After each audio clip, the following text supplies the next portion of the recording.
মই মোৰ ফাৰ্মখন কেনেকৈ বীজাণুমুক্ত কৰি ৰাখোঁ চাওঁ আহকচোন।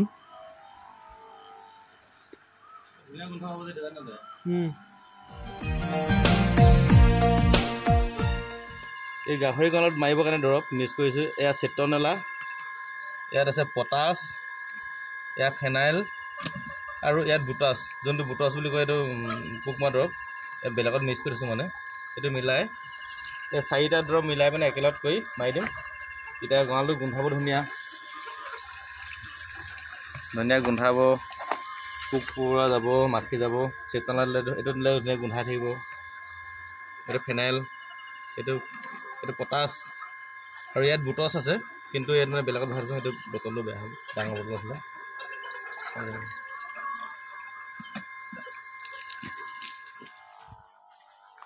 আপোনালোকে ফাৰ্মখনৰ চুকে কোণে সকলো ঠাইতে মাৰিব দৰৱটো।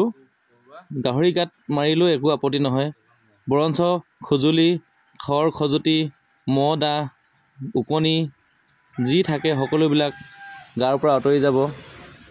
সম্পূৰ্ণৰূপে আপোনালোকে গাহৰি গাত মাৰিলেও একো গাহৰিজনী ক্ষতি নহয়, বৰঞ্চ উপকাৰহে হ'ব।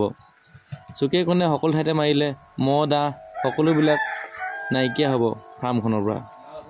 খাব লাগে যদি গাটো ঘঁহলাই দিয়ে বোলে বহুত হেৰি হৈ যাব, মানে ঘাঁহ হেৰি হৈ যায় আকৌ। লাগে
উমনি লৈছে।